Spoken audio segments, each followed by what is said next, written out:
nice day today. I hope you're enjoying it. Hoping it's a nice day around where you guys are living.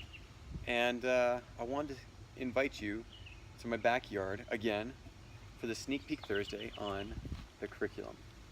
Now this is actually my proof book. I talked to you about this last week. This is my proof book on what we're doing in the curriculum. But I gotta show you this. This is so awesome. You know, I think I tell you guys too much. I think I divulge way too much on these videos. But you know what? If I don't do it, I would like someone else to do it. And even if I'm doing it, I'd like somebody else to do it, because you know what? Competition is the spice of life. The more people are doing something, the better it is. Maybe they can think of a better way. At the same time, I know I'm doing a business. I want to be able to get ahead with business. But I don't know, what I really want is to change the world. Even more than making money. Even more than just business. I want to make a difference in the world. Which is why I give away most of my secrets on the Sneak Peek Thursdays. And my business partners are quite upset with me with some of the things I divulge. I just can't keep my mouth shut. Should I keep my mouth shut? What do you think? Should I keep going? Who's going to tell me to keep my mouth shut? Minus my partners. You're not. I'm not. I just like doing this. So, here we go. General Cornwallis. Who is he? I don't know. But if I want to know, I could read it right here. General Cornwallis was a man of traditional European military style. This meant he was used to soldiers living up and facing each in linear.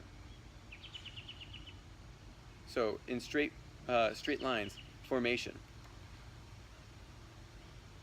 Okay, the way I read it was horribly done. But the thing is, it's actually well written. I'm not going to read it because I don't.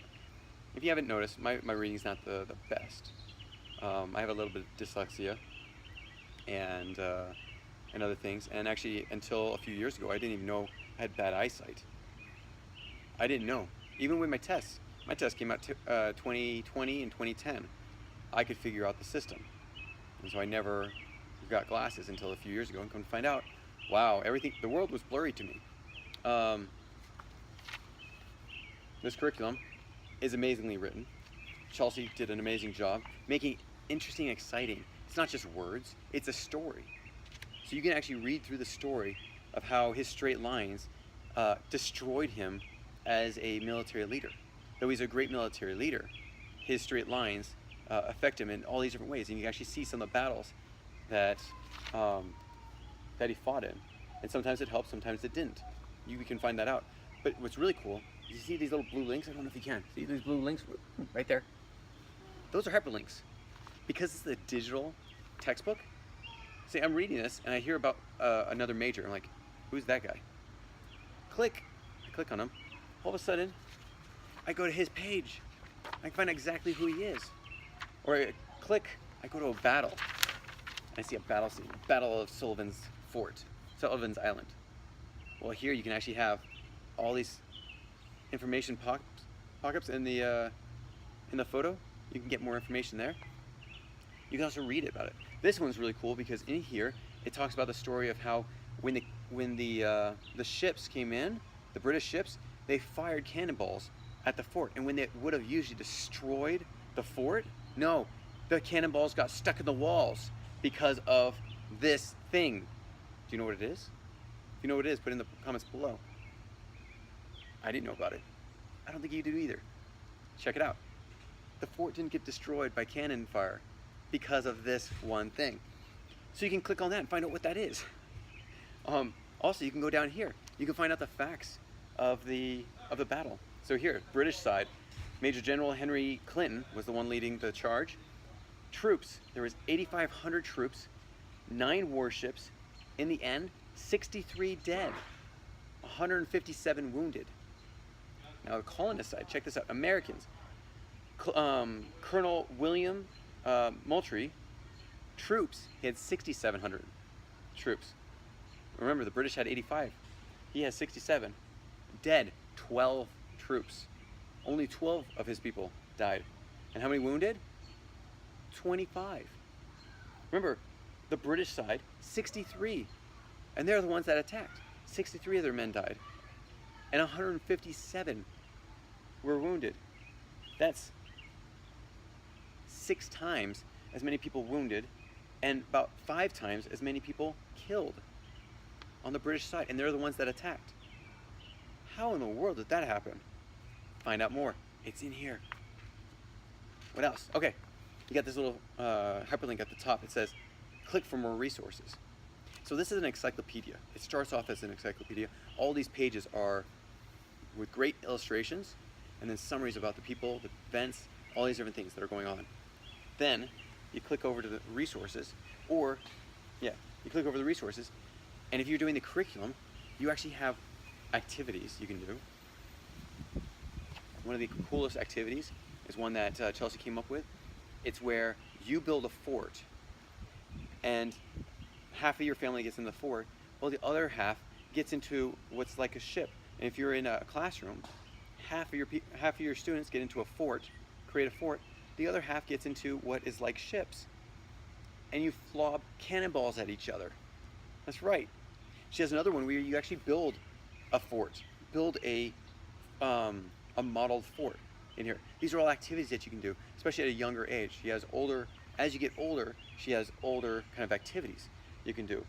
But these are really cool. These are in the resources. So you get activities, you get lesson plans, you also get assessments. And I don't know about you, but I did not do very well with assessments when I was a kid. The reasons why I never got straight A's, and I tried so hard to do it, is because I had a little bit of anxiety when it came to doing assessments, doing tests. And so all this anxiety built up. I went to the test, and guess what happened? I wouldn't do very well in the test. I know I wouldn't flunk the tests, but I would get B's on the test. I would get C's on the test. And in the end, I would get either high B's or low C's in my grades. So I wasn't a horrible student. It's more that the fact that I couldn't do assessments. We have assessments built specifically to combat that problem. If you don't like assessments, I think you'll like ours. Okay, so also down here, you have a timeline on every single battle. You can know when the people joined the battle. So a lot of the majors, a lot of the colonels, you can actually tell when they joined the battle. Or like for the battle, you can see where it was on the timeline. Here's another great thing. Okay, so some of these, the summaries, I mean, that's a tiny bit of summary. Not intimidating at all. Watch out though. Some of them say, click to read more. That's because we're gonna get you just enough information to get you excited about it, but we won't tell you the results of the battle until you click on that, and you come to another page where you can actually see more information about that battle. And then you get the stats. You get all this extra stuff. But here, you can actually see the formations. The British were all lined up nice and neat. The colonists, not so much. And you can actually see who was leading each of the groups. And those turn into hyperlinks as well. You get other battles like the Siege of Charleston. Actually, my favorite illustration right now is the Battle of Savannah. It's really cool. That just came in. So we have not made them into a curriculum page yet. But here's the thing. General Nathaniel Greene. Amazing. Oh, he's not the best one. You got to check this guy out. General Francis Marion. His nickname was the Slippery Swamp Fox. Get this. He's the father of modern day guerrilla warfare. But who was he and why was he important to the South? At 15, Marion sailed away from home towards the West Indies. He wanted adventure. He wanted to see the world. Instead, there was a terrible shipwreck. It scared him so badly he refused to sail again. Then, he fought in the French and Indian War, 7-Year War, where he picked up battle strategies of Native Americans. Later, he would use these techniques when he fought the British during the Revolution. And that actually gives you a video you can watch.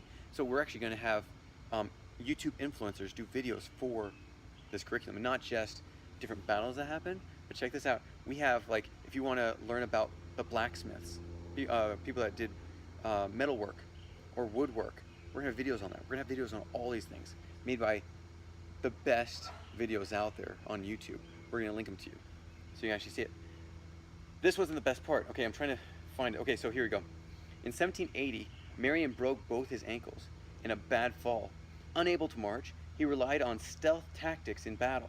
Rarely engaging in head-on combat, he utilized the forest and swamp terrain.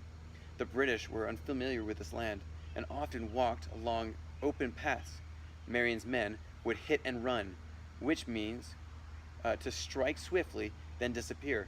He'd stalk, ambush, and dismantle each much larger groups. Sometimes there were just 50 men against hundreds. It just gets better. But as you can see at the bottom, it says read more by clicking here. You can't get it all on this page. There's not enough room to talk about this guy. And we don't want to cover up the awesome illustrations. And so it just keeps going from the Culpa spy ring. What else? Okay, so minus the Culpa spy ring, because I just threw that one page in. This is the textbook for the section on just the Southern campaign. So it's not all these different textbooks, but this just shows you how big the Southern campaign is. And you can do as little or as much as you like. I almost guarantee you're going to want to know more. So by reading one of these, you're going to go to the next page and the next page and the next page, and it's going to just keep going. You're going to love it. I love it. I love reading this. And I hated history back in school. I so hated history in school because it was lectures. It was the old textbooks. We don't do it the old way. We think out of the box. This is just one way we think out of the box. Tell us what you want in a textbook. We want to hear it. We want to know what you're thinking, because this is the next phase. Now, what happens if you get a textbook and a game at the same time? If you haven't seen the American Revolutionary War expansion game and an explanation of that, you gotta look on our YouTube. It's pretty awesome. Until then, we'll catch you next time. Family All Friday. Tomorrow's a challenge, so get ready for the challenge. And we'll catch you tomorrow. Bye. If you have any comments or questions, add them to the comments below. Otherwise, we'll see you tomorrow, actually. Take care. Bye.